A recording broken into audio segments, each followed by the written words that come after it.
Leo nafurahi kuona wasichana wetu kutoka huko wametoka. Kunaitwaje huko? Kunaitwa Miritini. Si tuwapigie makofi mazuri. Wametoka Miritini. Na niliambiwa mtakuja kikosi, lakini tunashukuru Bwana kwa sababu amewawezesha kufika leo. Tutawapatia nafasi mzuri ili muweze kumtukuza Bwana. Ningependa kuwapa hiyo nafasi mzuri ya kutosha ili mkaweze kumshukuru Bwana. Naomba tu uinue mikono yako juu tunapoenda kufanya maombi haya muhimu, na Bwana Yesu atakubariki katika jina la Yesu. Haleluya. Nataka tukumbushane mahali ambapo tuliachia wiki jana, kwa sababu tumekuwa na wakati mzuri, na ningependa kwanza tukaangalie kichwa cha somo letu. Somo letu ni kuhusu ama inaitwa niko na furaha. Naomba tu unyoshe mikono yako juu tunapoenda kumshukuru Bwana. Baba, katika jina la Yesu, tunakushukuru kwa sababu ya mchana wa leo. Asante Simba wa Yuda kwa ajili ya kila mmoja aliyefika katika nyumba yako mchana wa leo. Jina lako litukuzwe na libarikiwe na liinuliwe. Asante kwa kila ambaye Bwana amesafiri kwenda nyumbani kwa ajili ya sikukuu ya mwaka huu tunapoenda kufunga mwaka wa 2025. Bwana Yesu, ninakushukuru kwa kila mmoja ambaye amefika salama nyumbani, wote waliosafiri ambao ni wenzetu katika imani, tuliwaombea wafike salama, wamefika salama. Familia yetu, mtumishi wako Phoebe na watoto wake wamefika salama kule nchini Tanzania, na wengine wote waliosafiri sehemu mbalimbali hapa nchini Kenya wamefika salama. Asante kwa wale wote tuliobaki, na mchana wa leo tunakuregeshea sifa na utukufu na heshima. Tazama Bwana, tunapoenda kulipokea neno lako mchana wa leo, Bwana Yesu, na kuomba ukafungue roho zetu za ndani na masikio ya ndani kwa ajili ya jumbe hii ya baraka, kwa ajili ya utukufu wa jina lako. In Jesus mighty name we pray. Pigia Bwana Yesu makofi mazuri. Na kabla hujaketi, nataka pia tukaweze kumkaribisha mtazamaji popote anapotutazama, akiwa nje ya Kenya, wote ambao wanatutazama kwa mtandao, kwa Facebook na kwa YouTube channel yetu ya Lubangi Ministries, tunawakaribisha nyote katika jina la Yesu. Tuwapigie makofi mazuri watazamaji wetu wanapotutazama, maana tuko na wengine ambao tuko nao kwa ibada hii, japokuwa hatuko nao hapa ndani, lakini wanatufuatilia popote walipo duniani. Bwana Yesu akubariki mtazamaji, na tunasema karibu katika Lubangi Ministries. Na leo ni siku kubwa ya furaha kwetu ya kwamba umeweza kujoin. Hakikisha ya kwamba una subscribe kwa channel hii, ili tunapokuwa live namna hii tukaweze kukutana pamoja kwa ajili ya utukufu wa jina la Bwana. Ninaomba tukaweze kuketi na Bwana atawabariki. Nataka nichukue muda mzuri kwa sababu ni mafundisho ambayo tuko nayo, ambayo inaitwa nina furaha. Bwana Yesu asifiwe. Mafundisho yanaitwa nina furaha.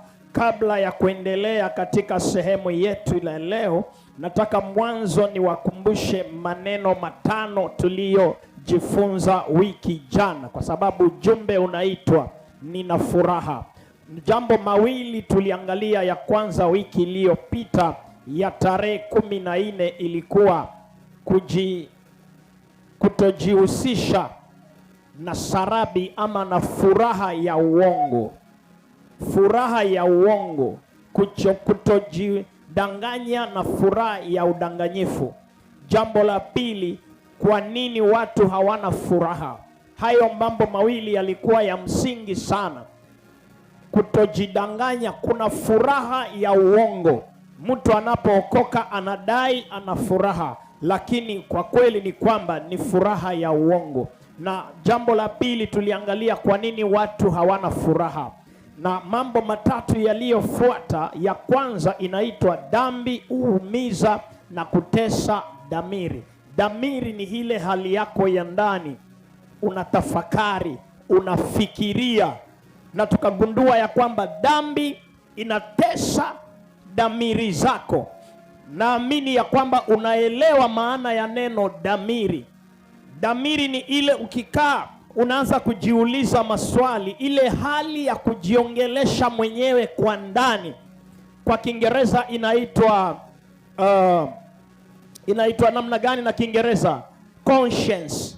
Na Kiingereza inaitwa conscience. So kama conscience yako haijihukumu, hapo uko salama. Lakini dhambi inatesa conscience, dhamiri yako. Jambo la pili tuliona, dhambi hututenganisha na Mungu. Hebu angalia hili. Dhambi inatutenganisha na nani? Na Mungu.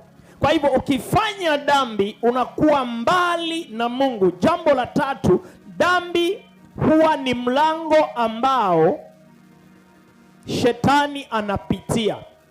Ukitaka kukaribisha shetani kwa maisha yako, ni wakati unaishi katika dhambi. Haleluya! Unapotenda dhambi unakaribisha shetani na mapepo wake katika maisha yako. Haleluya! Kwa hivyo hayo ndiyo mambo tulijifunza wiki iliyopita, ambao ni Jumapili iliyopita nyuma yetu. Leo tunaenda sehemu ya pili, ambao bado ujumbe ni ule ule, ya kwamba je, nina furaha mimi ndani ya moyo wangu? Ambia mwenzako, je, una furaha ndani ya moyo? Nataka kusikia ukimwongelesha mwenzako, muulize, je, una furaha ndani ya moyo? Haleluya! Mwongeleshe tu mwenzako, muulize, je, una furaha ndani ya moyo? Bwana Yesu asifiwe sana. Leo tutaangalia mambo matatu ambayo karibu 6, lakini nitaigawanya kwenye vitengo vitatu. Ya kwanza, hali ambayo haki imetimizwa. Ya pili, hali ambayo amani imetimizwa. Ya tatu, hali ambayo furaha imetimizwa. Ningependa mtazamaji ukatafakari maneno haya kwa kina vizuri. Kwa kina vizuri tena sana. Hali ambayo dhambi, ama hali ambayo haki imetimizwa. Tuligundua ya kwamba furaha ni nini? Hilo ndio kichwa cha somo letu ya leo. What is happiness? Furaha ni nini? Hebu mwangalie mwenzako, muulize, furaha ni nini? Nataka kusikia ukimwongelesha, mwambie furaha ni nini. Najua mawazo yenu nyote inafikiria tu Christmas. Leo sauti yangu hapa haiko safi vizuri, sijui tuko wapi hapa leo, na Bwana atatutia nguvu, kwa sababu nasikia ni kama niko ndani ya mkebe, lakini kwa neema ya Bwana tutamaliza salama. Haleluya! Muulize mwenzako, furaha ni nini? Haleluya! Nataka kuona mtu akiangalia mwenzake, muulize tu, furaha ni nini? Unajua watu wanatofautisha furaha na baraka. Kuna baraka na kuna furaha, lakini furaha sio baraka. Haleluya!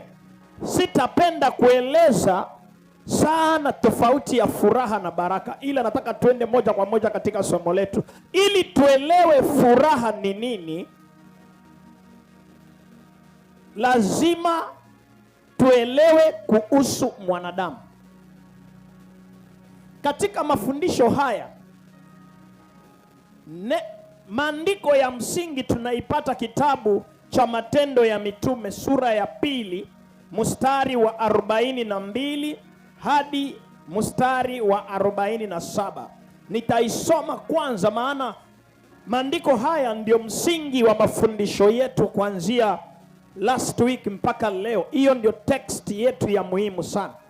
All the believers devoted themselves to the apostles' teachings and to fellowship and to sharing in meals, including the Lord's Supper, and to prayers. Ya kwamba wanafunzi wote walishiriki pamoja katika mafundisho ya mitume na pamoja katika kula meza ya Bwana na pia katika maombi. Kuna meza ya Bwana na kuna maombi. Bwana Yesu asifiwe. Kwa hivyo wanafunzi wote walishiriki pamoja kula chakula chao kwa pamoja. Kuna chakula cha kawaida na pia kuna meza ya Bwana, alafu na maombi. Mambo haya matatu, chakula cha kawaida, mchele, chapati, pilau, nyama, ugali, walikuwa wanakula kwa pamoja, ishara ya upendo. Na wakitaka kula meza ya Bwana walikula pia pamoja, na walikutana pamoja wakiomba, na pia walidumu katika mafundisho ya mitume. Kama mimi ni mchungaji wako, mafundisho ninayokufundisha, je, unayafanyia kazi? 43. A deep sense of awesome came over them all, and the apostles performed many miraculous signs and wonders, and all the believers met together in one place and shared everything they had. Walishiriki kila kitu walichokuwa nacho kama wanafunzi. They sold their property and possessions and shared the money with those in need. Waliuza mpaka vitu vyao. Hii haikukuwa amri ya mchungaji ama ya mitume ama ya Yesu, lakini sababu walikuwa na furaha ndani yao, sababu walikuwa na upendo wa matendo, upendo wa kweli, waliuza vitu zao. Hawakutaka katikati yao mtu yeyote aliyelemewa aendelee kulemewa kama ni mmoja wao. Bwana Yesu asifiwe. Wakiangaliana, hawakutaka yeyote kati yao awe na shida.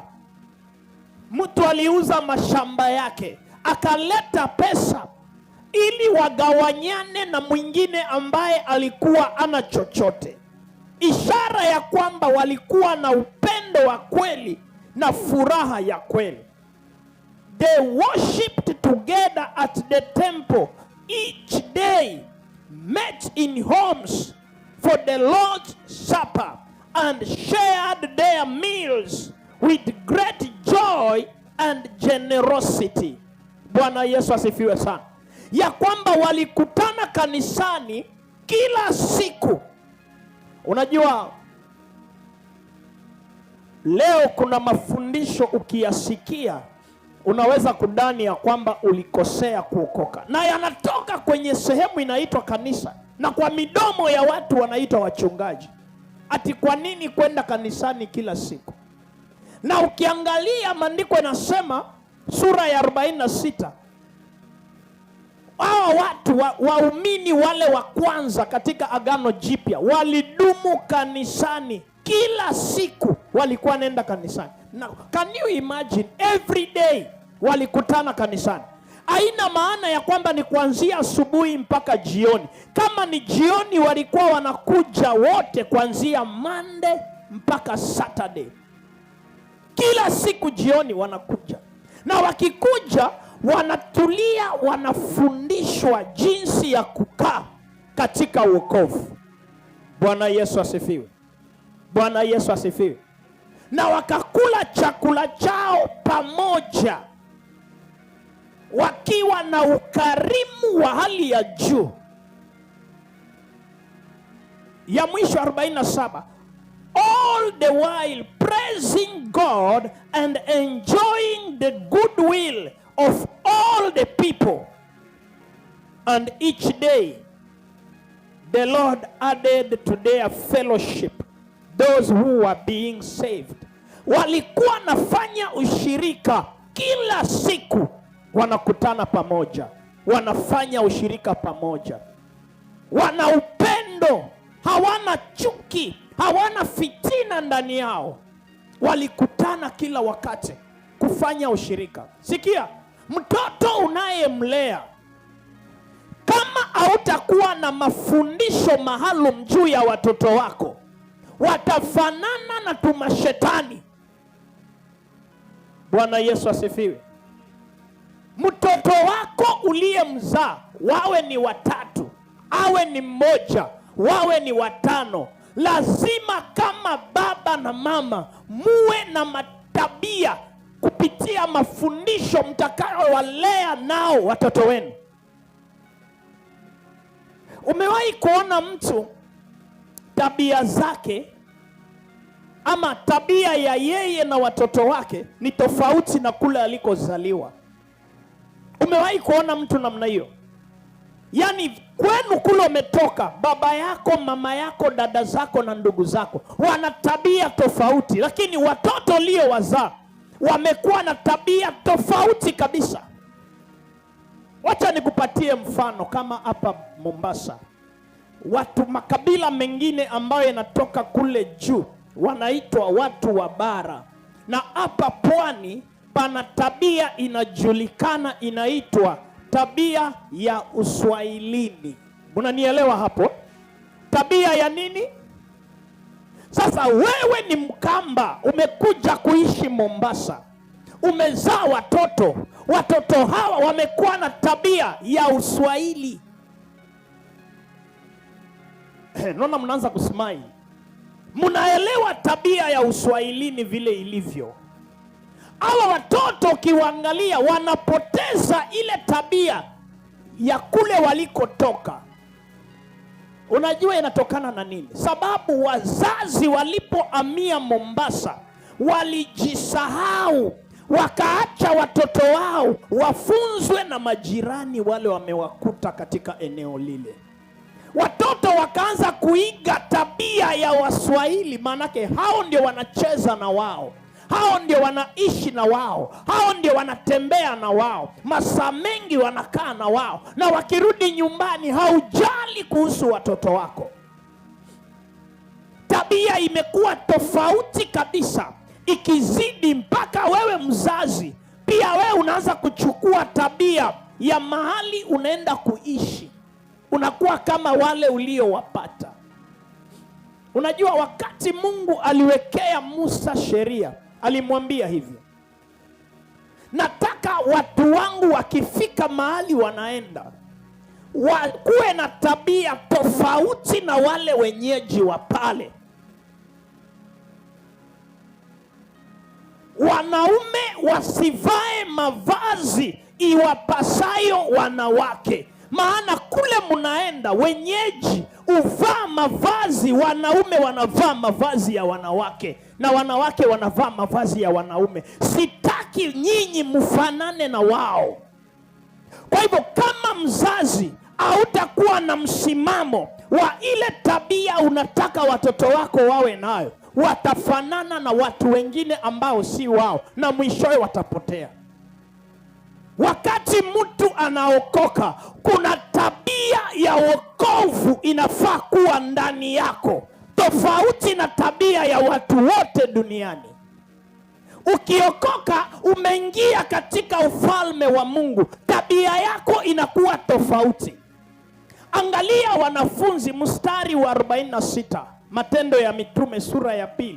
walidumu kanisani na kwa manyumba wakitembeleana. Leo ni kwa Janet, kesho ni kwa Chayaledi, kesho ni kwa Mama Deno, kesho ni kwako, kesho ni kwa huyu, kesho ni kwa yule. Wote wanakuja, wanakaa chini, wanajifunza kile Yesu anataka wafanane nacho. Ndio tangalia watoto wengine mko nao hapa, hawana heshima na watu wakubwa kualiko. Kijana ameketi kwa kiti, viti vimejaa, mtu mzima anaingia, bado mtoto mdogo ameachwa pale, na viti vimejaa kila mahali, vimejaa watu. Sasa mtu ameingia, mtoto hawezi inuka amwachie mtu mzima nafasi. Mnasema hapana. Hata kwa gari, kwa matatu, mtu anaingia, matatu imejaa, katoto kameketi, we ni kijana, hata kama utalipa, kuna maadili ambayo tumeyaacha na tabia ya watoto wetu inaharibika. Hata katika wokovu ni maisha tofauti, ambayo wakati unaokoka tayari furaha inaanza ndani ya maisha yako. Na ndio sababu leo nataka tuangalie furaha ni nini. Kuna watu wanadai wameokoka, lakini hawana furaha ndani ya maisha yao. So ili tuelewe furaha ni nini, lazima tumwangalie mwanadamu. Mwanadamu alivyoumbwa ni tofauti na mnyama. Haleluya. Mnyama ili awe na furaha lazima akule, ashibe. Nataka nisikilize kwa makini. Mnyama ili awe na furaha lazima afanye nini? Akule na afanye nini? Hiyo inamtosha mnyama kuwa na furaha. Na wanyama wengine kama punda na farasi, ili akuwe na furaha lazima akule, ashibe na apate joto. Ule mnyama anakuwa na furaha. Lakini mwanadamu hapana. Mwanadamu hakuumbwa kama mnyama. Ukiangalia kitabu cha Mwanzo sura ya 1 mstari wa 26, kisha Mungu akasema, na tumfanye mtu kwa mfano wetu, kwa sura yetu, wakatawale samaki wa baharini na ndege wa angani na wanyama wa kufugwa na nchi yote pia na kila kitu kitambaacho juu ya nchi. Naamini ya kwamba unanisikiliza kwa makini. Mwanadamu akaumbwa kwa mfano wa Mungu. Mungu ni roho, na wewe ambaye unayenitazama na kunisikiliza, wewe pia ni roho ambayo inakaa ndani ya mwili. Ili mnyama akuwe na furaha lazima akule, ashibe, ndio atakuwa na furaha. Hata ule nyoka mkubwa anaitwa chatu, kama ajashiba na wewe upite karibu na yeye, atakufanyaje? Anapita na wewe, si ndio? Anakumeza. Na chatu akiwa ameshiba, amemeza mbuzi, amemeza mtu, amemeza kondoo, ameshiba, ukipita karibu na yeye ana shida na wewe. Maana ana nini? Ameshiba, ana furaha. Lakini mwanadamu hashibi kupitia chakula cha dunia ama vitu vinavyotoka duniani. Mwanadamu anashibishwa na vitu vya rohoni. I want you to listen to me carefully. For a human being to be satisfied and be happy, lazima akule chakula kinachotokana na asili yake. Asili ya mwanadamu ni roho. Unaona, aliumbwa kama udongo, lakini alikuwa hayuko hai. Na maandiko yanasema Mungu akampulizia pumzi ya uhai. Na alipopuliziwa pumzi ya uhai, akawa namna gani? Akawa nafsi iliyo hai. Ili mwanadamu ashibe, awe na furaha, ni lazima apate chakula cha kiroho, sababu yeye ni roho.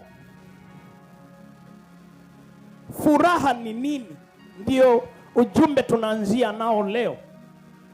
Wewe ni roho, na hii ndio sababu tuko niko na watu ni matajiri, wana magari, wana manyumba, lakini hawana furaha kwa sababu vitu hizo ni za duniani. Na wewe mwanadamu si wa duniani, wewe uliumbwa kwa mfano wa nani? Wa Mungu, ukafananishwa na Mungu. Kuna chakula ambacho usipokikula hautakuwa na furaha. Watu ni matajiri, wengine ni maraisi wa nchi, wengine ni watu wakubwa sana. Hata upate cheo, unajua ya kwamba unaweza kupata cheo, lakini Mungu akawa hayumo ndani ya maisha yako. Kuna mtumishi mmoja alitamani kufanya siasa, na ni rafiki yangu wa karibu, na nikamwambia kitu kimoja. Mimi naamini hakunielewa mpaka leo. Nikamwambia, pastor, wewe ukisema leo, unaweza kunitengeneza hiyo sauti kidogo? Wewe ukisema leo unatamani kukuwa mwanasiasa, jua ya kwamba umetoka katika mwito wa Bwana. Maana mchungaji ni tofauti na mwanasiasa. Kile hawa watu wanataka, wananchi wako wale wanakaa maeneo yako, wanahitaji Mungu, na ni wewe ndio tawaonyesha Mungu. Maana ukichukua hiyo kiti ya siasa, ile unaona ndio shida kwao, hata ukiwapa hawatatosheka. Na kumbuka, utachaguliwa kama MCA, utachaguliwa kama MP, utachaguliwa kama governor, utachaguliwa kama president. Kuna muda lazima utoke, mwingine aingie. Nani ataendelea kupatia hawa watu vitu vya kuwaridisha? Viongozi waliopo ni wafisadi, watu wanateseka. We ukiingia utawashibisha? Haleluya.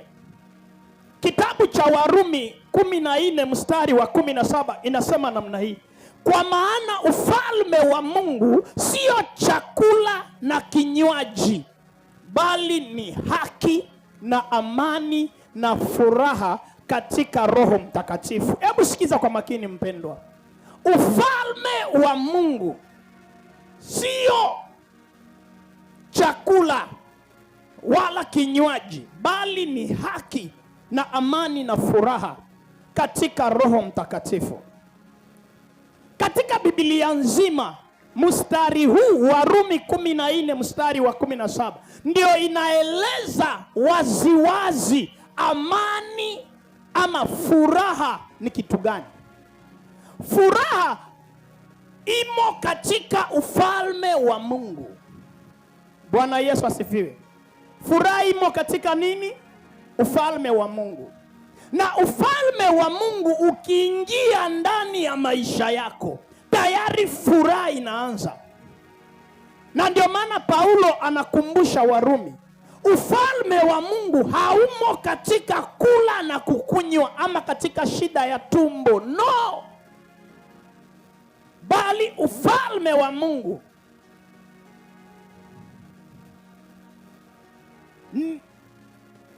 ni haki. Ni nini?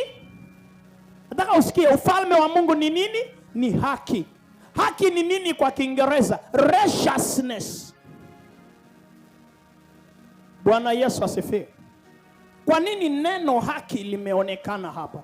Ufalme wa Mungu ni haki. Wakati unatenda iliyo sawasawa machoni pa Mungu, utapata amani ndani ya moyo, utapata furaha katika Roho Mtakatifu.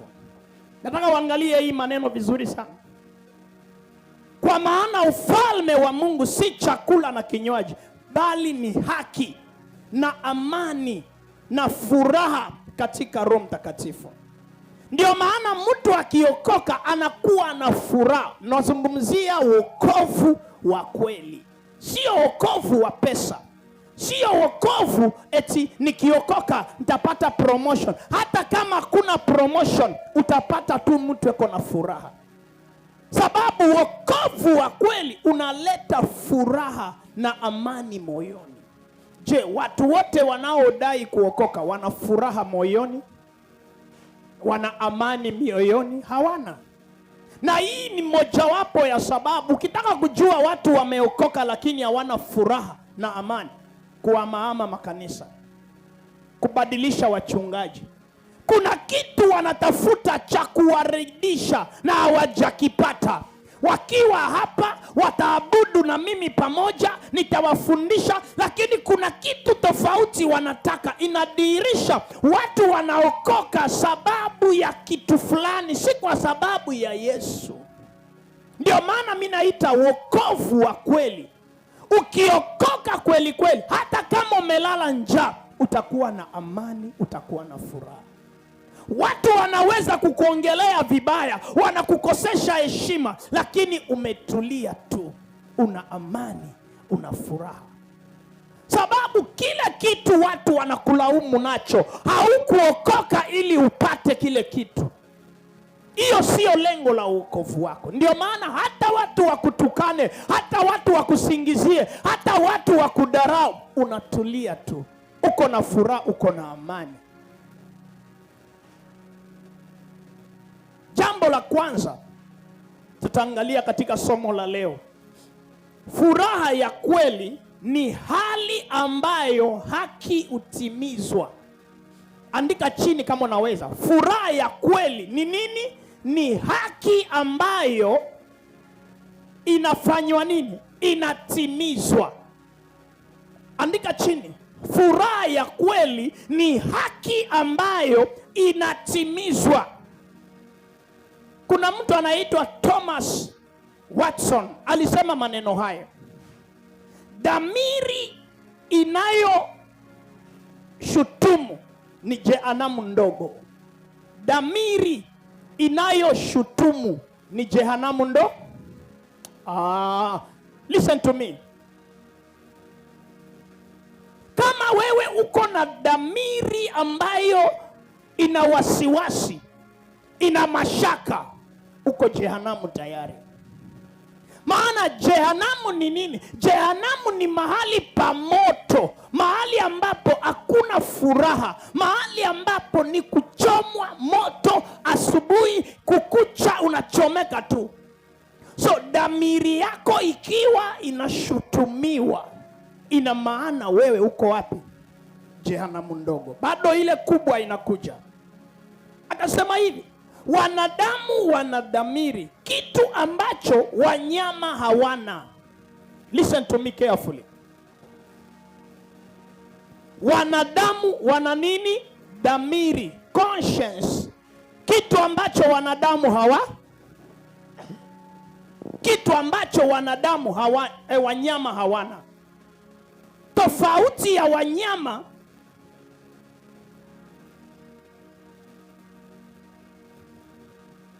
tofauti na wanyama, hatupati furaha kwa sababu tumepata pesa.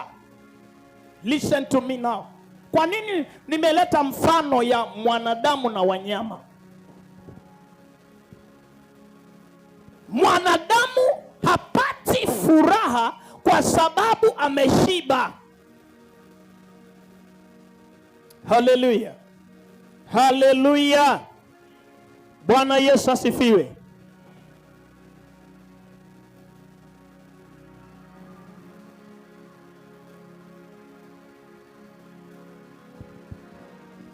Bwana Yesu asifiwe. Mwanadamu hapati furaha kwa sababu ameshiba. No.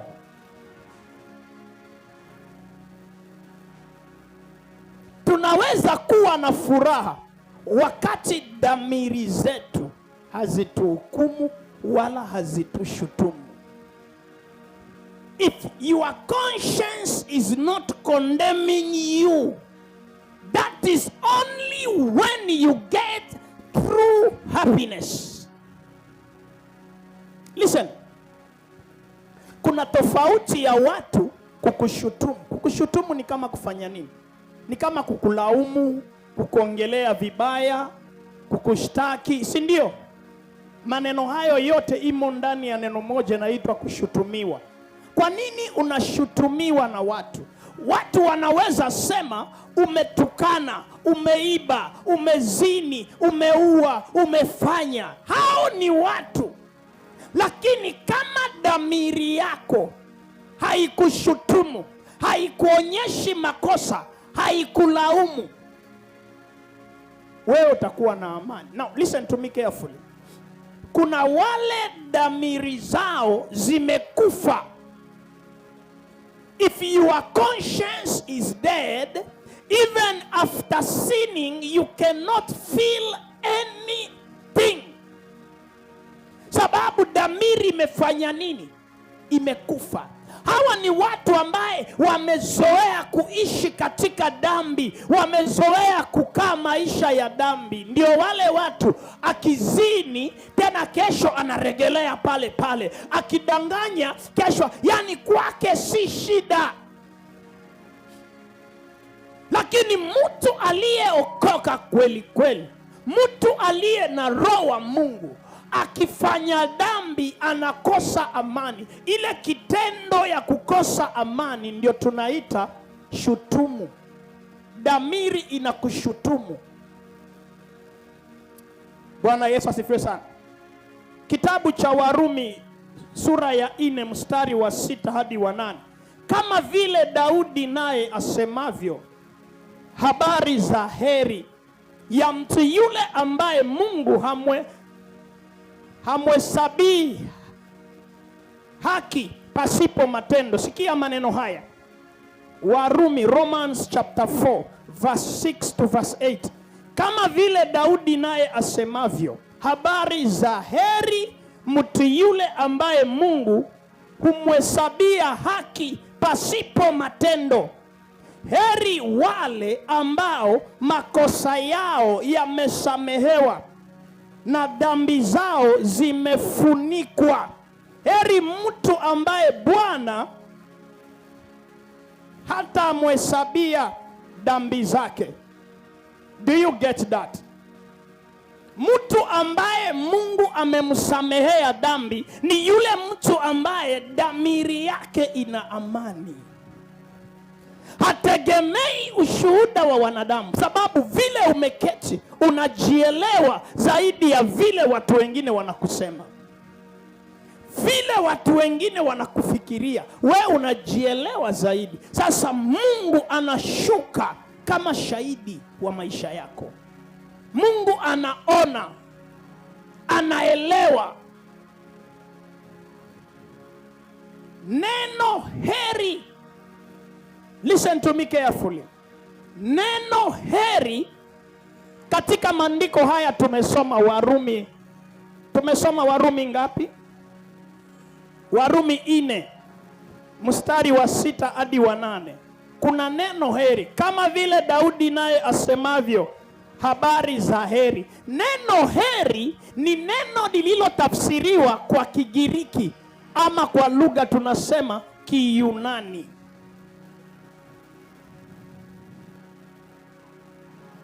Kwa Kigiriki inaitwaje neno heri?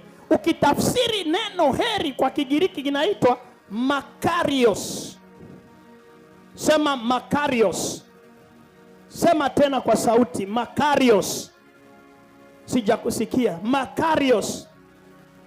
Neno hili makarios ni neno la Kigiriki, sio Kiswahili. Ukisema makarios, kile unamaanisha kwa Kiswahili ni kwamba heri. Haleluya. Unamaanisha kubarikiwa.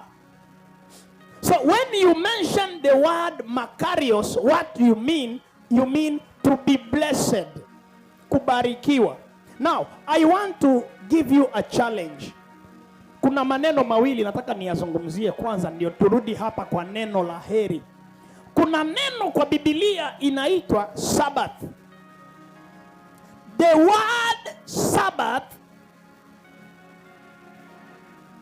is an Hebrew word. Ni neno la Kiebrania ambalo ukikutana nalo aswa kwa Agano Jipya, ina maana halikutafsiriwa kwa Kiswahili, lilichukuliwa vile vile lilivyo likawekwa pale. Sabbath. Now, Sabbath kwa Kiswahili inamaanisha nini? Sabbath kwa Kiswahili inamaanisha kupumzika. Ukisema Sabbath ina maana kupumzika. Kwa hivyo Sabbath kwa Kiswahili sio Sabato. Mtu akisema Sabato ni yeye ameitengeneza tu ili aitamke, lakini ni Sabbath. Sabbath inamaanisha kupumzika. Wakati wowote mtu anasema Sabato anamaanisha kupumzika, sio kuabudu. Kuna tofauti ya kuabudu na kupumzika. Bwana Yesu asifiwe. So neno makarios linamaanisha kubarikiwa ama mwenye furaha. Baraka na furaha kulingana na Biblia, unaposema amebarikiwa unamaanisha ana furaha. Natamani kurudia hapo mahali, nasikia kama kuna uzito kwako. Unaposema nimebarikiwa unamaanisha niko na furaha. Ndio maana ya kubarikiwa. Mtu anafikiria ukisema nimebarikiwa anaanza kutarajia aone pesa kwako, anaanza kutarajia aone magari, aone manyumba. Ndio maana tunasema kuna watu ni matajiri lakini hawana furaha. So neno makarios it means kubarikiwa. Ndio maana Yesu ametumia lile neno katika kitabu cha Mathayo sura ya 5 mahali tuko kwamba mafundisho ya mlimani. Wamebarikiwa walio wapole. Inamaanisha gani? Wana furaha walio wapole, sio pesa. Hey, listen to me. Kama wokovu unapea watu pesa, mimi pastor ningekuwa tajiri pindukia. Haleluya. Kama unaokoka ili ukuwe na pesa, inamaanisha kungekuwa na kanisa leo, kila mtu angekuwa tajiri. Kuna wengine wanafikiria ukiwa pastor ni biashara umeanzisha. Kanisa sio biashara. Mbona wale? Usinilinganishe na wale. Talk about me, what I know, what I understand, what I am teaching about. I am teaching about through salvation, which is not prosperity. Wokovu na pesa ama na utajiri ni vitu mbili tofauti. Tuko na watu hawajaokoka ni matajiri na wala sio washirikina. Unajua umaskini una tabia mojawapo ya umaskini ni ukiona mtu ametajirika unasema ameingia wapi? Illuminati. Ukiona msichana anakodisha nyumba yake anaishi peke yake unasema ana bwana, ana mwanaume, na inawezekana ule mwanaume ni mume ya wenyewe. Nani alikwambia mwanamke hawezi kukodisha nyumba akaishi peke yake na kanunua gari na kajenga bila mwanaume? Wanaume wangapi hawana kitu kama mimi? Halo. Ambia mwenzako, hebu muangalie apostle. Mwangalie, mwambie mwenzako muangalie apostle. Ni wanaume wangapi hawana kitu kama mimi? Hawana pesa kama mimi? Tangu niokoke, tangu nianze kumtumikia Bwana, mbona sina gari, sina nyumba ya kwangu mwenyewe, sina chochote? Ni wanaume wangapi wako kama mimi na hawajui kuomba?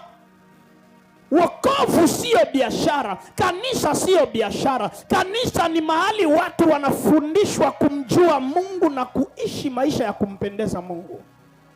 Sema amen ya nguvu nibarikiwe. Sema amen ya nguvu nibarikiwe.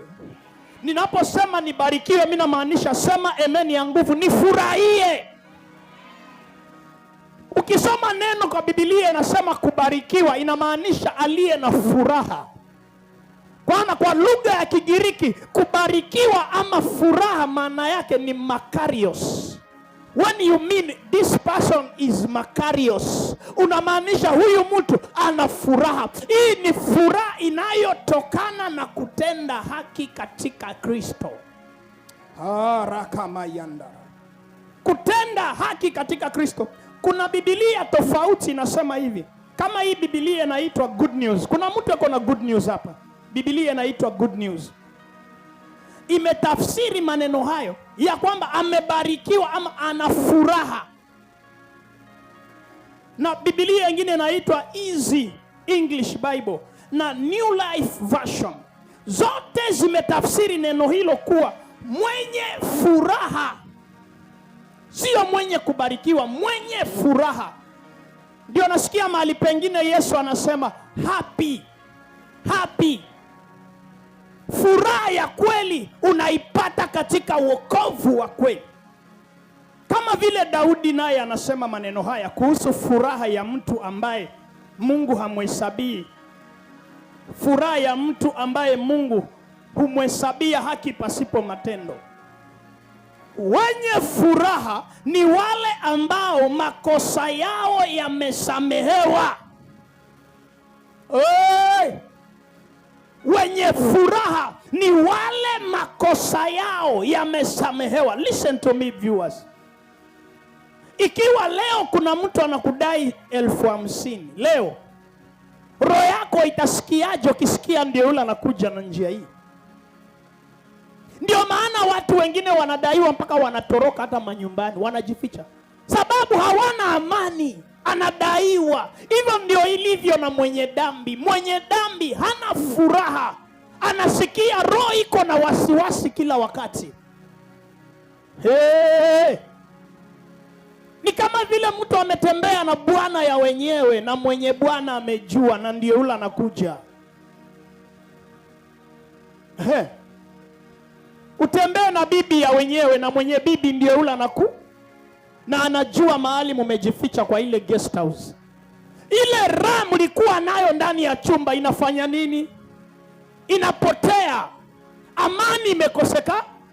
Furaha ile mlikuwa mnaenjoy. Unajua mkiwa na bibi ya wenyewe ndani ya chumba vile mnakaa, baby na nilimama, baby I love you, na bwanake ni polisi na ndio yule anakuja, na ukaambiwa na mtu wa hoteli, we bwana ya huyu mama ndio huyo. Hiyo furaha yote ya baby inafanya nini? Nilikuwa naangalia michezo mingine kwa mtandao. Mimi napenda kuangalia mtandao.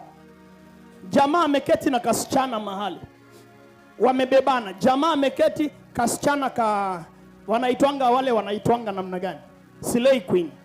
Kamemkalia, wanacheka, wanafurahia, baby. Jamaa mwingine anakuja na karatasi, anapatia ule msichana. Ule msichana alipofungua karatasi imeandikwa your boyfriend is coming. Ule msichana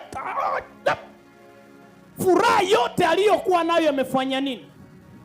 Hivyo ndio dhambi ilivyo. Ndio Daudi anasema amebarikiwa ama ana furaha yule ambaye amehesabiwa haki mbele za Bwana. Ndio maana unaona watu wengine kama sisi tuliua kabla ya kuokoka, na baada ya kuokoka watu wanasema yule ni muuaji, na bado mimi napita mimi nasema Yesu ni Bwana. Sisikii hukumu yoyote kwa sababu nilisamehewa dhambi. Hata kama ulikuwa kahaba unavunja nyumba za watu, baada ya kupatia Yesu maisha yako unakuwa na kitu inaitwa furaha. Unakuwa na amani ya moyo. Siku moja nitawaletea picha fulani nikiwa jela. Nilipokuwa jela Shimo la Tewa, nimehukumiwa kifo. Nasukuma hukumu ya kifo, nasubiri kwenda kunyongwa Kamiti. Wazungu wengine wanakuja kunifanyia interview kwa Bible School. Wakaniangalia, wakaniuliza, unaonaje ukiwa jela umehukumiwa kifo? Mimi nikamwambia I am happy. Wanashangaa, wananiangalia, are you happy? Waiting to be sentenced or waiting to be killed, because already you are sentenced to death. Unongojea kwenda kuuawa alafu unasema unafuraha ama unafurahia vile uliua. Nikamuuliza, what do you mean? Me I am happy. Anaweza utakuwaje na furaha na umehukumiwa kifo ndani ya jela? Na hii ndio sababu ukiangalia nyimbo zangu zile niliimba nikiwa mfungwa, nilikuwa na katika mauno na nimehukumiwa kifo, mimi nasubiri kwenda kunyongwa, na watu wote wamenitoroka, wameniacha, niko peke yangu ndani ya jela kwenye nchi ya ugeni. Lakini mimi namwimbia Bwana, mimi na dance, mimi nacheza, sababu ndani yangu sina tena ile deni ya dhambi, sina tena hesabu ya mauaji, sina tena, dhamiri yangu imekuwa safi. Kuna watu wanakuangalia, wanakuita vile wanataka, wanakurushia maneno vile wanataka, lakini we unaangalianga kile Bwana amesema. Yesu amesema nini juu yako? Listen to me. Wachungaji wengi na manabii wengi leo, kama wangekuwa wameokoka, hawangekuwa wanahubiri leo. Kama kuna mchungaji aseme ni urongo, ni kwa sababu wameokoka. Wanaitwa devil worshiper, wanaitwa malaya, wanaitwa waizi, wanaitwa the brainwashers of men. They don't care. Wanamsukana maneno, kesho namuona tena anasimama anasema Yesu ni Bwana. Na siku ya leo kuna watu watafunguliwa, na unaona watu wanaanza kufunguliwa tayari. Ni kwa sababu yale watu wanasema hawajali. Nafurahia mtumishi mwingine akasema, unajua kwa nini Mungu aliweka macho yako mbele, hakuyaweka huku nyuma? Halo, unajua kwa nini Mungu aliweka macho yako mbele, hakuyaweka kwa kisogo? Sababu usiangalie mambo ya nyuma. Kama kuna mahali umepita, mwanadamu akupewa side mirror ili angalie nani yako nyuma yake. Alipewa macho tu ya kuangalia mbele, ambayo inamaanisha uangalie mbele. Be focused with what you are trying to do. Hallelujah. Usiangalie ile wanasema. Hata maandiko yanatuambia msiyatafakari mambo ya zamani. Tazama, ninafanya jambo jipya na linaenda kutokea. Bwana Yesu asifiwe. Aliyeokoka kweli kweli ana furaha ndani yake. Sio furaha kwa sababu anapata pesa, sio furaha kwa sababu ana pesa. Ana furaha kwa sababu anajua amesamehewa, hahesabiwi dhambi tena. Kuna wakati walikuita kahaba, lakini baada ya kumpokea Yesu, ile majina hata wakisema wewe hausikii chochote. Mimi kuna watu wamenitukana, kuna watu wamenidarau, kuna watu wameongelea vitu vya ajabu sana, na nikisema kama mwanadamu nifuatilie hizo vitu, sitapata haki. Hakuna atakaye nipea haki yangu, lakini haki yako unaipata kwa Mungu peke yake. Wanaomtegemea Bwana ni wale hawajali vile watu wanasema juu yao. Sema amen. Ni wale hawajali vile watu wanaongea, wao wana furaha ndani yao. Sitakubali unikoseshe raha ile nimepata ndani ya Yesu kwa sababu ya mdomo yako ya kuoza. Sema utakavyo, mimi naendelea mbele na Bwana.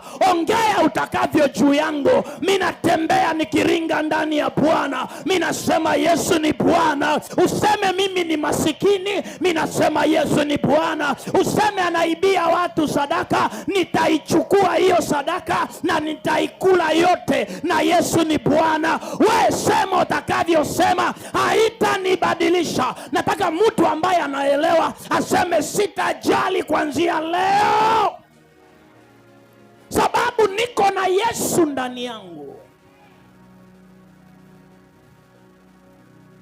Furaha ya kweli ni hali ambayo amani imetimizwa. Number two, furaha ya kweli ni hali ambayo amani imefanywa nini? Imetimizwa. Number 1 tulisema furaha ya kweli ni hali ambayo haki imetimizwa. Ni haki gani? Ni haki ambayo unahesabiwa na nani?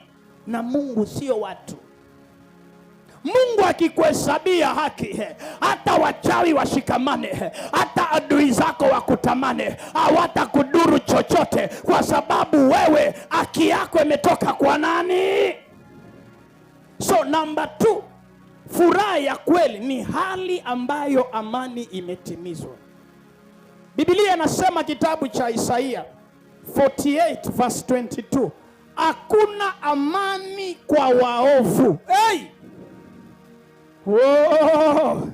Hakuna amani kwa nani? Unijibu na sauti yako ya nguvu. Hakuna amani kwa nani? Mbona siwasikii jameni? Hakuna amani kwa nani? Hey, Mungu wangu, watu wamekufa hapa. Hakuna amani kwa nani? We, Isaia 48 mstari wa 22. But there is no peace for the wicked, says the Lord. Kama wewe ni muovu, unajua muovu ni mtu wa aina gani? Ni yule anakaa anawazia tu watu mabaya. Akikuona unapendeza anasema umekuwa malaya. Akikuona una pesa anasema ameingia Illuminati. Akikuona unaongea na mtu anasema huyo ni mpango wa kando. Ninasema watu hao hawana amani katika. Furaha ya kweli ni mahali ambapo amani imefanywa nini? Imetimizwa. Mtu ambaye ni muovu hatapata amani, hata afanye nini. Sijui wewe unayenisikiliza, wewe ambaye uko hapa, sijui unajihesabu kuwa mtu wa aina gani? Ni muovu ama ni mtu wa aina gani? Isaia 27 verse 21. Isaia 57 mstari wa 21. Maandiko yanasema there is no peace for the wicked, says the Lord my God. Mtu yoyote ambaye ana ubaya, ni muovu ndani yake, hata kuwa na amani, hata kama ana kazi, hata kama ameolewa, hata kama ni single, whatever you are, you can never be at peace. There is no peace for the wicked. Kitabu cha Yohana 14:27. Amani na waachieni, amani yangu na wapa, siwapei kama vile ulimwengu utoavyo. Mioyo yenu isifadhaike wala isione hofu. Rakabashatana mayanda.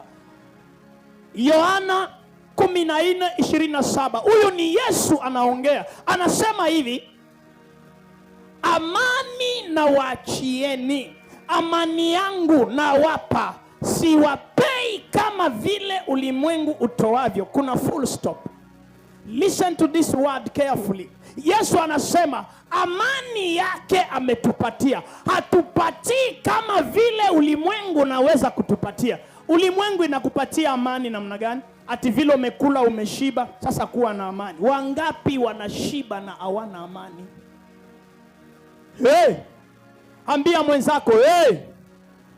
Mike iko wapi? Ambia mwenzako, hey! Muamshe, mgeukie, mwambie, hey! Watu wengine niliwaambia tangu mwanzo, amani ya mwanadamu haitokani na chakula, haitokani na mavazi, haitokani na kukula. Ati vile nimepata kazi nitakuwa na amani. Wangapi wana kazi na hawana amani mwenzangu? Ati nikiolewa nitakuwa na amani. Ni wangapi wameolewa hawana amani? Siku nyingine niliwaambia, hata wengine wanafikiria niliolewa kwa sababu gani. Ile mimi naitaka ndoa imekuwa ndoano kazi yake ni gani? Kuvua samaki. Ndoa imekuwa ndoano, unaanza kutamani utolewe hapo ndani, maana kuna chemka. Mwanaume unasema unataka mwanaume, mnaitanga nini wanawake? Ati mwanaume mwenye kujiweza, na Kiingereza mnaitanga financial state.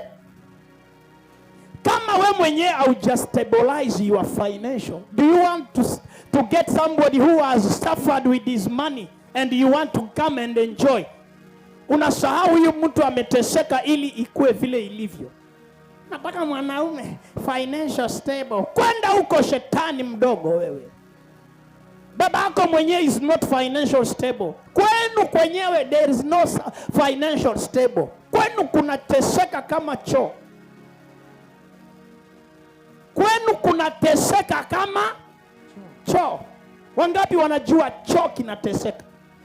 Mavi ni moto kule kwa sewage. Ingiza mguu kwa sewage dakika 5, iachilie hapo ndani, utoe uone kama mguu yako itakuwa salama. Inaungua. Sababu mavi na nini? Huko ndio kwenu. Kuna mateso kama sewage. Harufu watu hawawezi kaa hapo. Ukiingiza mguu wachomeka. Na ndio maana ulitoroka kwenu. Nakuja kusumbua watu hapa. Nataka mwanaume financial step. Baba yako mwenyewe anang'ang'ana hata choo hana. Mnakunya msituni. Pumbavu hii.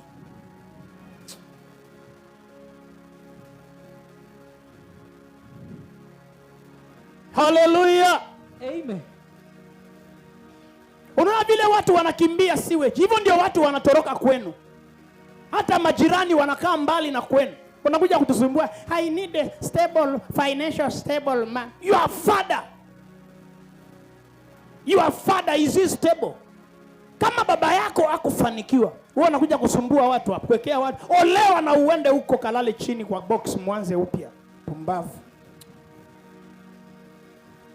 Nasikia hasira ya Roho Mtakatifu. Nataka mwanamke kanaringa, nataka mwanaume ambaye anajiwe. Kwenu kwenyewe ndio huko. Wewe unakuja kusumbua. Wachana walio na pesa zao. Pesa hazitakupa amani. Yesu anasema amani ninayowapea si kama vile ulimwengu upeanavyo. Amen. Amani ya dunia ni upate pesa. Ndio maana leo ukinona tu watu wanapanga laini kuja kukukopa. Nirudie. Leo ukinona tu watu wanapanga laini. Wanakuja kufanya nini? Kukopa. Oh, nisaidie. Oh, kisa na maana umeno. Hata kama hujanona uwadanganye na zile maudongo mnaitanga foundation na nyumba ijengwangu. Wekelea foundation kwa uso yako. Utaona wanakuja. Ndio mwingine alianguka na limama limejiwekelea misingi kwa uso, foundation. Liko na mapimples kama mabumps ya barabara vile natengenezwa. Anaona nimeangukia kaswita tu. Wacha lioshe uso asubuhi. Kuliangalia hivi. Wende tumelala na wewe hapa. Limama linakaa uso iko hivi na mabumps. Akiangalia kando kuna zile manguo siku hizi mnavaa ya kuficha kitambi. Mnaita namna gani? Mnajua msijifanye mnalalaka mbinguni. Si mnalala humu ndani Mombasa. Zile manguo mnafungaka kwa matumbo zifiche tumbo uonekane huko na hips na hauna. Kumbe li mwanamke lina tumbo kama 3. Tumbo iko hapa, iko hapa, iko hapa. Hata kiuno hakionekani, kimefunikwa na manyama. Kumbe kuna kale kitu wananunua siku hizi wakikafunga hapa kwa tumbo kana finya, alafu anakuwa kama kitunguu. Nenda naye utajua asubuhi ya ujui. Mabams kwa tumbo ziko namna hii. Ulimwengu inakudanganya ati ukiolewa na mwanaume wa pesa utakuwa na amani. Ukipata cheo utakuwa na amani. Amani ya kweli inapatikana katika wokovu wa kweli. Amen. Sio wokovu wa pesa, wokovu wa kweli. Wokovu ambao mtu alitubu dhambi akasamehewa. That is true peace. Amen. Na haipatikani kwa waovu, kwa sababu waovu mawazo yao ni mabaya. Wanasengenya mtu bila sababu, wanatukana mtu bila sababu, wanachukia mtu bila sababu. Lakini aliyeokoka ni mtu ambaye amesamehewa dhambi. Amen. Amekuwa free. Amina. Moyo wake unakuwa huru. Yesu anasema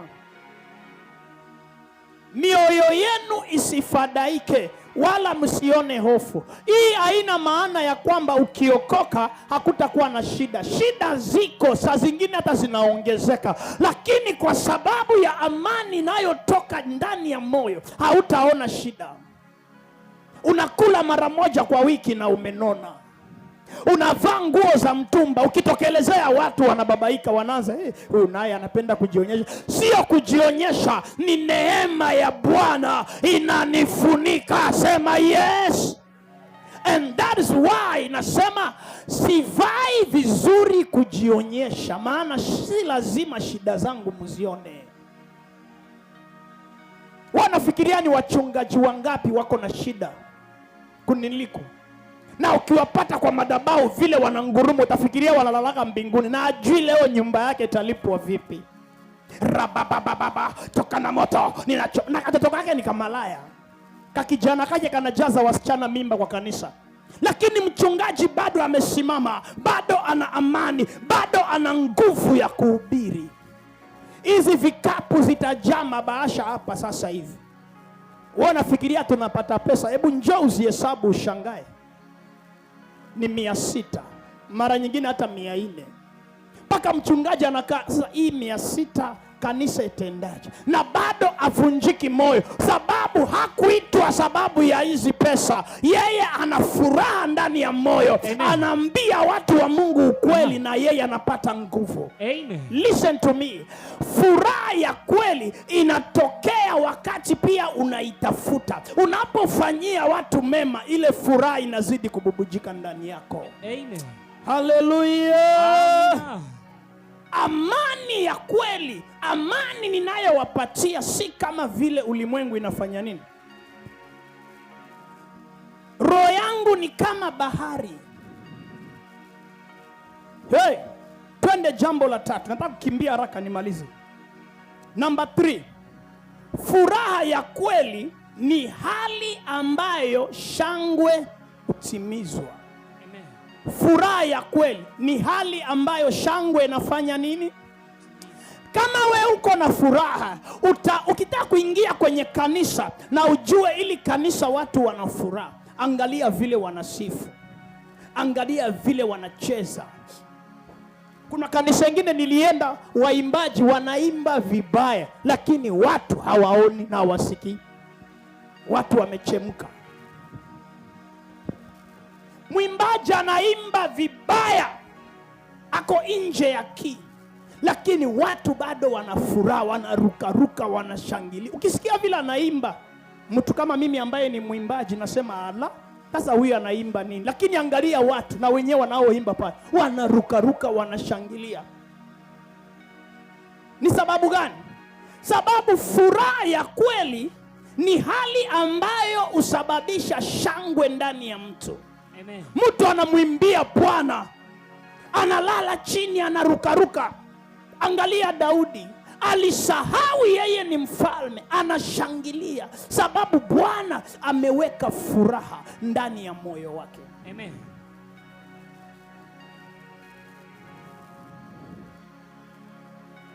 Furaha ni nini? Shangwe katika moyo uliojaa haki na amani. Shangwe ububujika. Kama wewe unaishi maisha matakatifu, utakuwa na furaha. Kila unapotokelezea, uso wako na tabasamu. We kila saa ukiangaliwa umekunjamana uso, ni kama kitambaa cha kuchomeka na pasi. Umewahi kuona wakati pasi inachoma nguo, ile nguo inafananangaje? Inakuwa hivi. Nguo ilikuwa imenyooka vizuri na kaa smart na, lakini ikichomeka tunakuwa, sababu pasi imechoma. Hivyo ndio unakaa, hauna furaha. Ukiona mtu hana furaha, anza kujaza tayari. Jua huyu ana wasiwasi, sababu Kristo hayumo ndani. Amen. The more you sin, the more you become unhappy. For you to be happy, you must live a righteous life, a holy life. Kitabu cha Ayubu chapter 6 verse 10 inasema, ingekuwa faraja yangu, ningefurahi hata katikati ya maumivu yasiyo na huruma, kwa kuwa sikuyakana maneno ya mtakatifu. Listen to this. Ayubu 6 verse 10. Ingekuwa furaha yangu, ningefurahi hata katikati ya maumivu yasiyo na huruma. Maumivu yasiyo na huruma ni maumivu gani? Mtoto ambayo ulimtegemea lakini amegonjeka ghafla, ameenda, unabaki hauna mtoto. Ni maumivu yasiyo na huruma. Ulitegemea mume wako, mwanaume huyo amefariki, amekuacha peke yako na watoto. Lakini hii ni maumivu isiyo na huruma, lakini utafaulu kupita hapa. Amen. Ukiwa na Yesu ndani yako. Amina. Ayubu amesema, kwa kuwa sikuyakana maneno ya mtakatifu, maneno ya Mungu hakuyakataa. Nani anaelewa maumivu yasiyo na huruma? Pesa ambayo litegemea kununulia watoto unga, angalau wakorogee maziwa, teja amepitia hapo, ameiramba. Hauna kitu ingine ya kutegemea. Inaitwa maumivu yasiyo na huruma. Zaburi chapter 4 verse 7. Zaburi chapter 4 verse 7. Zaburi na Kiingereza ni Psalms chapter 4 verse 7. Umeniwekea furaha moyoni mwangu kuliko yao wakati nafaka yao na divai yao ziongezekapo. Listen to this one. Psalms chapter 4 verse 7. Umeniwekea furaha moyoni mwangu kuliko yao wakati nafaka yao na divai zao zinapoongezeka. Amen. Kuna watu furaha inaongezeka sababu chakula kimeletwa. Kuna watu furaha imeongezeka wakati biashara zao zinaongezeka. Lakini yangu haitokani na kuongezekwa kwa biashara. Amen. Orabayandara. Amina. Furaha ya kweli haitokani na promotion, haitokani na pesa, haitokani na chochote. Ndio maana tunaambia watu, hata wakati wa matoleo usimtolee Bwana kwa sababu unayo. Amen. Ndio maana Yesu aliona kamama kanatoa ile kalikuwa nayo yote na akakakubali, akasema ya huyu ndio imekubalika. Amen. Wewe hauendi kanisani kwa sababu umepata pesa. No. Vivyo hivyo, mbingu ni hali ambayo kuna utimilifu wa shangwe ndani kabisa ya moyo, na hiyo ndiyo hali ya kweli ya furaha. Amen. Furaha ya kweli ni furaha ambayo uko nayo si kwa sababu umepona. Unaweza kuwa ni mgonjwa lakini bado uko na furaha. Unaweza kuwa umeumia lakini bado uko na furaha. Sitatumia maneno ya Paulo tena, nitatumia ya kwangu. Mimi nilihukumiwa kifo shimo la tewa, miaka 8 nasubiri kuuawa. Na ukiniangalia ndani ya jela, nilikuwa na rukaruka na kushangilia na mimi namchezea Bwana, na CD nikarekodi ndani ya jela. Kuna waimbaji hapa nje wanaimba, wana sauti nzuri, lakini wamekosa pesa ya kulipa studio. Mimi nimehukumiwa kifo na bado Mungu ananiletea pesa ndani ya jela. Can you imagine? Nikamchezea Bwana ndani ya jela. Na mimi nikiamua kudance, huwa sitaki kujua kuna wamama, kuna watoto. Mimi huzungusha kiuno kabisa, manake ni mwili wangu, namchezea Bwana. Na mimi najua kwa nini mimi nacheza. Amen. Ukiona mtu anasema ameokoka mpaka anaanza kuhesabu hiyo dance haifai, wewe ndio haufai sababu mawazo yako ni mabaya. Amen. Kila mtu akicheza, wewe akili yako inakutuma tu kwa shetani. Kwani waovu tu ndio wanafaa kumchezea Mungu. Saa zingine mimi nakaanga hapa, mimi naangalia vile mnacheza mpaka mimi nashindwa, na hawa kweli wameokoka? Ati mtu anapiga makofi zile za hivi, ati anaangalia wengine. Joni wangu hapa akijaribu kufanya ruka, yana mwangalia zile za hivi. Kijana na yeye ni kama ana kazi. Hii ndio kazi ya kuruka na kumchezea Bwana. Sema amen. Amen.